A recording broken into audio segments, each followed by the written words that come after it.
Great to be back here. It feels so much like family to me in this room. And it was kind of funny. In the very first service over in the sanctuary, I was talking to the senior saints that everything around here has changed. The hallways have changed. The building changed. Carpet has changed. Except for that room. And Don Hardison told me, no, we got new carpet. It's the same color, but it's new carpet. So it's great to be back with you guys. I know Adam has been preaching through the life of David, and last week, I don't know how to compete with that. David and Bathsheba, when you have sex, murder, warfare, intrigue in one sermon, I mean, how do you compete with that with confrontation of Nathan? But here's my guess, is that maybe two people in the room can relate to the David and Bathsheba incident. Well, I don't know how many of you have actually murdered your best friend. Who knows? There's probably more than that who have had committed adultery, but this is pretty extreme. It wasn't just adultery. Understand, Uriah was one of David's mighty men. He fought for him. He was his next door neighbor. And he was a Hittite. He wasn't a Jew. So here's a guy that sacrificed not just time and energy and loyalty for David. He gave up his culture, his family, and his country. And David repaid him by sleeping with his wife while he was out at battle for David. That's just wrong. And we're going to see the consequences of that this week. When Nathan confronts David, and here's my guess, Royce, here's my guess, is that you can relate more to Nathan than to David. Because I bet that 80 to 90% of us in here have someone right now that we have to have a difficult conversation with. Anyone? Maybe it's a husband or wife. Maybe it's a child. Maybe it's someone at work. Maybe it's a friend of yours. It is Thanksgiving. It's a great opportunity for difficult conversations. And so we just want to give you a little coaching here today on how to confront well.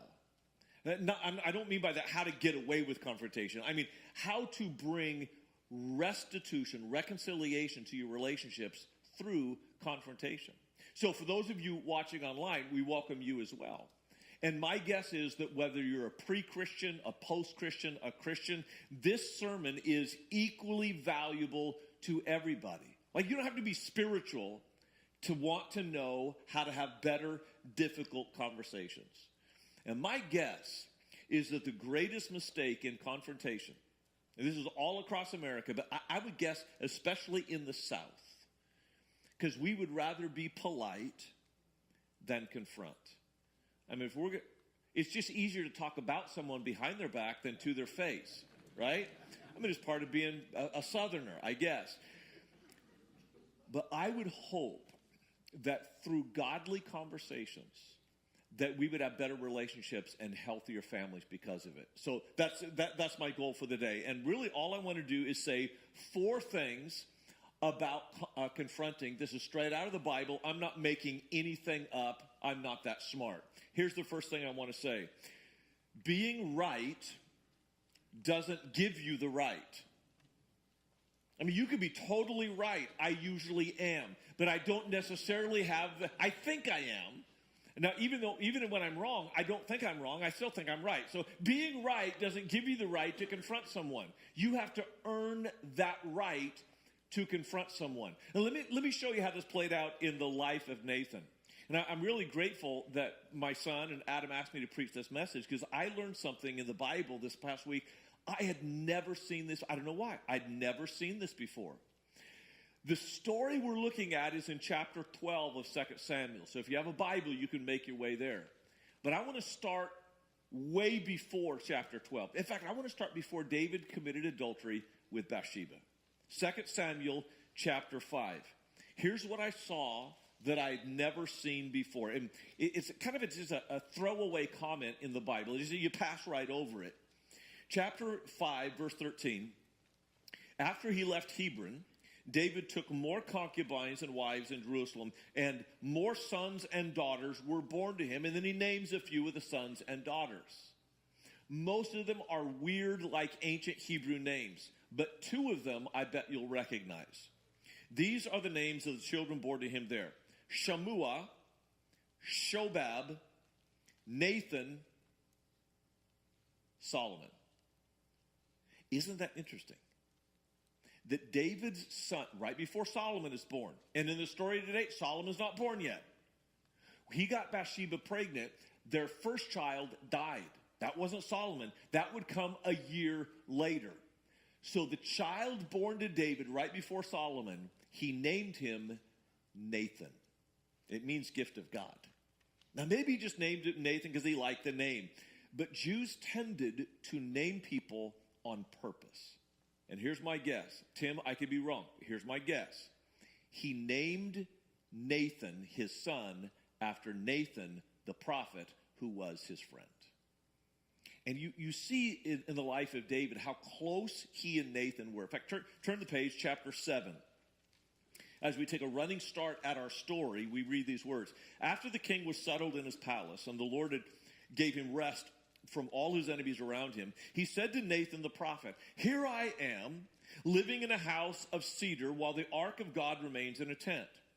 Nathan replied to the king, Whatever you have in mind, go ahead and do it, for the Lord is with you." You get the feeling that Nathan and David were friends. He's in David's house. And David says, man, I'm living this great life. I have a house, but God doesn't. He's living in a tent. I want to build a house for God. And Nathan says, you go for it, man. I mean, you're the king. God deserves that. Go build a house for God. But Nathan was wrong.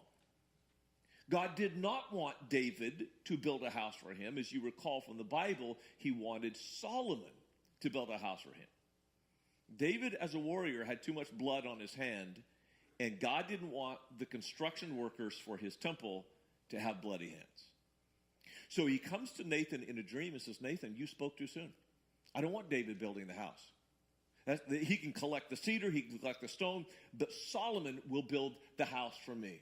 So the very next day, you see it in verse 17, Nathan reported to David all the words of this entire revelation.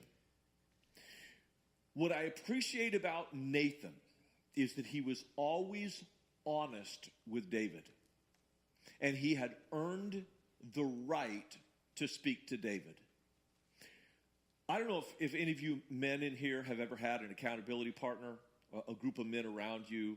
I mean, business partners are great. Workout partners are awesome. But I think every godly man needs a group of men around him who will tell them the truth. Early in my career, I didn't have that. And I was speaking at this youth event called Christ in Youth. And I had told a joke. Honestly, it was hilarious. It was a little edgy. And an elderly woman who was at the conference came to me. And she was really appropriate. I just didn't want to hear what she had to say. She said, "You don't need that kind of humor in your messages." And I'm embarrassed to admit this, but honest truth is I thought, lady, you don't even belong here at the conference. You're too old for this. Go home. Get a sense of humor.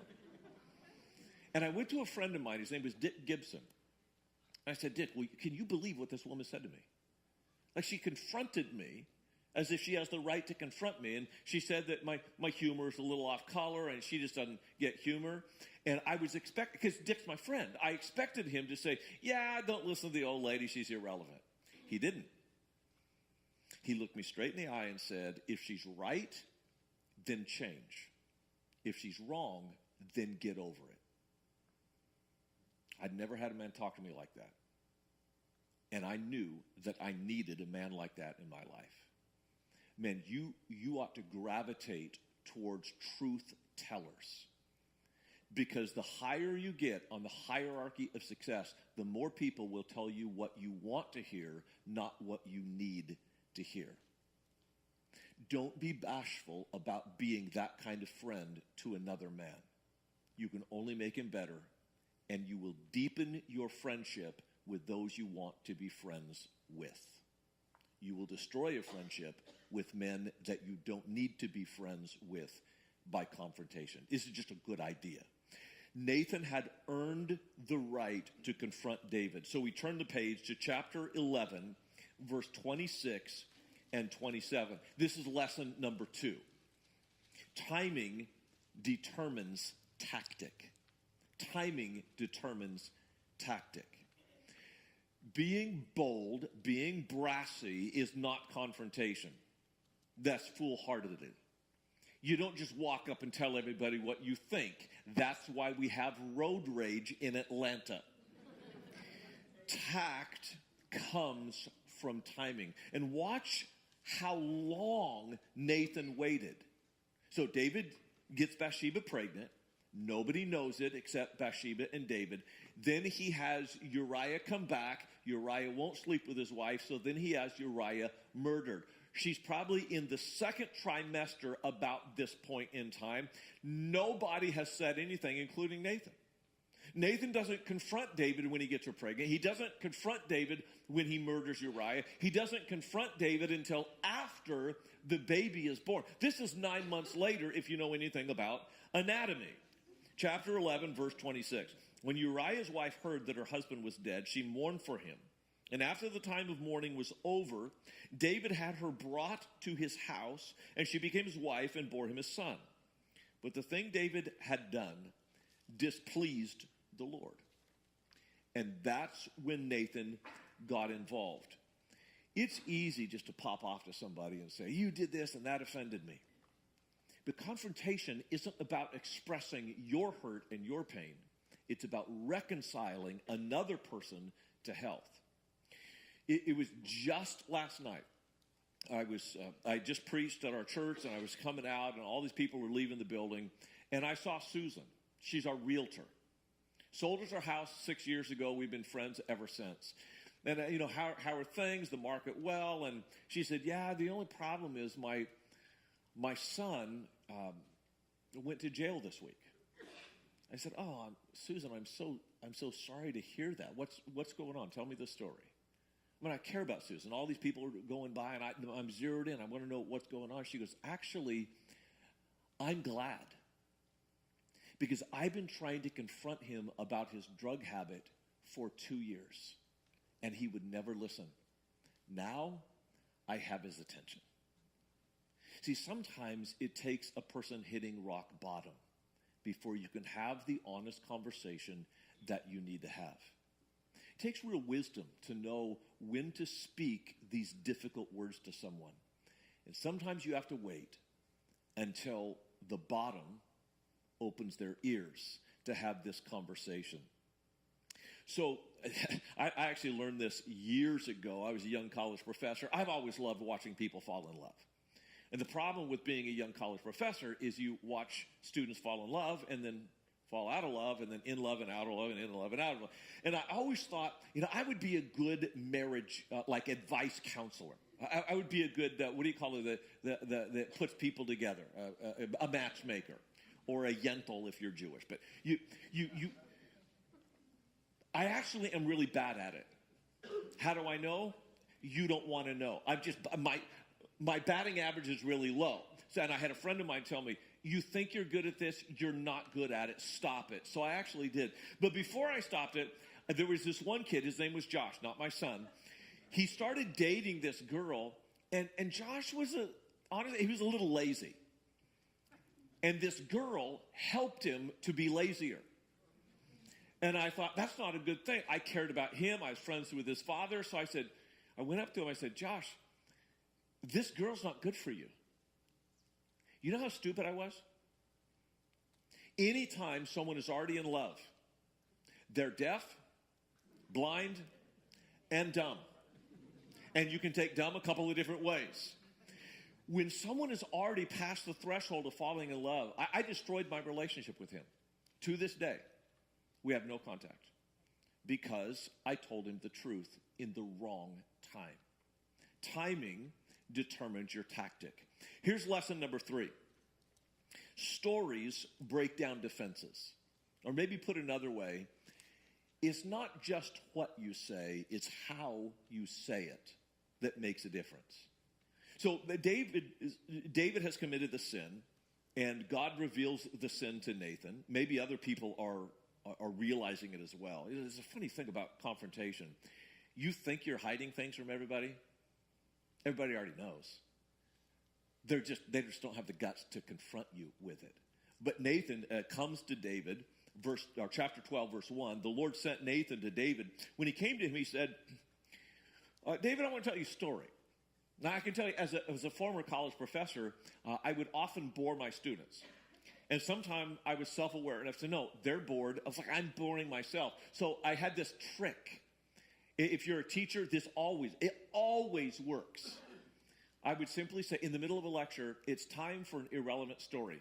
Like the heads just pop up. I just, raise the dead. I never cleanse lepers, but I've raised the dead. So he tells this story. There were two men in a certain town, one rich, the other poor. The rich man had very large number of sheep and cattle. The poor man, he had one sheep, one little ewe. And it was more of a pet than like a beast of burden. In fact, this thing slept with the guy, drank out of his cup. Don't be critical. Some of you have a dog that does the same thing. And you love this pet. So the rich man has a guest from out of town. It comes in, and so he needs to feed his friend. He's too cheap to kill one of his own lambs. So he goes next door, steals the dude's pet, slaughters it, and cooks it. You should have been there. David went ballistic. How dare he? That man deserves to die. He has to pay back 4 times the amount of the value of the lamb.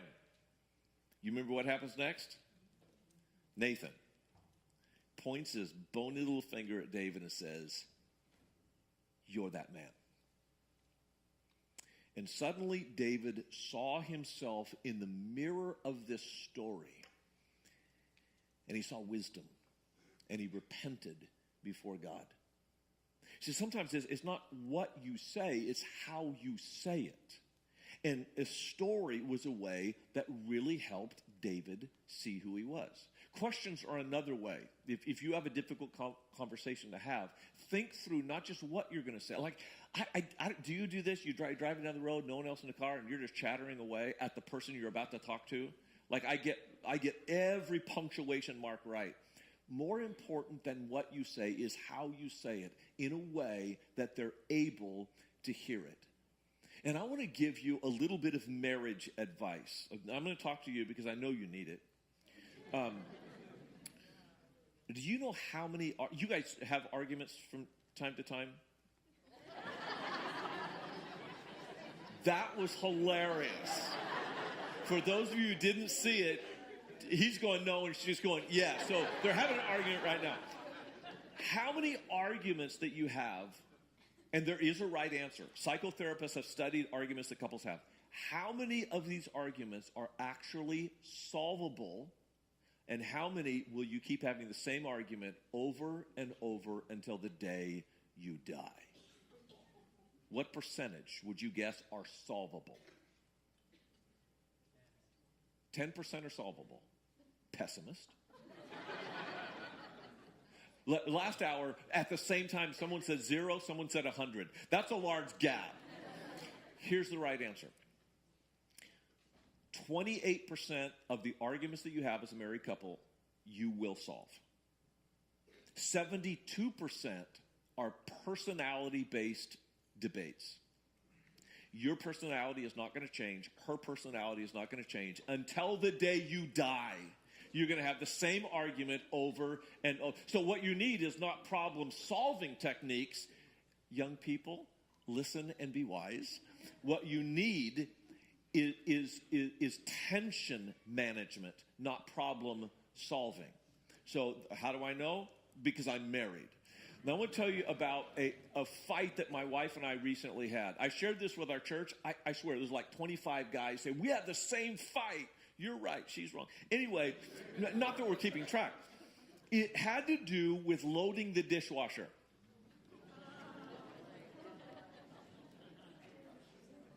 Right? Now, let me tell you why you're crazy and your husband is right. Just kidding. I stopped loading our dishwasher. Why? Because every time I put a dish in the dishwasher, my wife would move it. And she noticed that I stopped putting dishes in the dishwasher. And she asked me, why did you stop putting dishes in the dishwasher? She asked, I told her. It didn't come out well. But I was angry. And I said, because I'm too stupid to load it right. And she said, oh, you thought that was about you. It's not about you. I discovered something about my wife that I'd never known. When she was growing up, every dish that didn't fit in the dishwasher, she had to wash and dry by hand. So she considers herself, and I didn't know this was a thing, she considers herself an expert dishwasher loader. You ladies are crazy. You know that. That's insane. Like, you can push the button twice. That's why it's a dishwasher. Anyway, I realized she wasn't insulting me. I made it all about me. It had nothing to do with me. In fact, by making it about me, I robbed her of the opportunity to be good at something she was proud at being good at, that she had no reason to be proud of being good at. She's not here, which is why I said that. It's crazy what we do and how we get so wrapped up in these things. So here's a sentence that will help you in your marriage. You ready? This actually really works. And it's not just your marriage, it's the colleagues at work and people you live with. When you blank and name a behavior, like when you put your socks on the floor, name the behavior, because he can't deny the behavior. Like, he did that. He came home late. He didn't gas up your car. Like, you can't deny the behavior. When you blank, I feel. Guess what? They can't deny that either. This is how I really feel. No, you don't feel that way. I kind of do. When you blank, I feel this because. And that will allow you not to win an argument, but win a friend. Because when you tell someone how you actually feel and how their actions made you feel, they have an opportunity to change their actions to align with how they want you to feel. That's some good wisdom for confrontation. Here's number 4. Forgiveness does not remove consequences. Forgiveness does not remove consequences. When we look down at chapter 12, verse 13, and David said to Nathan, I have sinned against the Lord. Nathan replied, watch how quick he is with forgiveness. The Lord has taken away your sin. You are not going to die. That's good news. But forgiveness does not remove consequences. But because by doing this, you have shown utter contempt for the Lord, the son born to you will die. And what happens in the next verse is actually brilliant. Do you have your Bible open? Chapter 12, verse 15, Nathan went home. You can't fix other people's problems. You can't remove other people's consequences. All you can do is tell the truth and walk away. And the reason so few of us do that is because we're afraid that if we tell the truth, we will lose a friendship. Not true. I want to show you one more verse, and then we'll be done. It says down in verse 24, then David comforted his wife Bathsheba. He went to her and made love to her. She gave birth to a son, and they named him Solomon. The Lord loved him, and because the Lord loved him, he sent word through Nathan the prophet to name him Jedediah, which means beloved of God. Isn't it interesting that before Solomon was born, David named his son after Nathan? But when Solomon was born, after the confrontation, Nathan named Solomon Jedediah. You don't destroy valid relationships through confrontation. You actually build them. So here's the bottom line for you today. If you have a difficult conversation, just look at those 4 points and ask honestly, which step am I at? And what do I need to do right now to have a healthy, difficult conversation? Not to get it off my chest, but to build up the person that I really care about. And maybe for you, you're the person being confronted. And it's just a time where you have to honestly say, I've been in the wrong.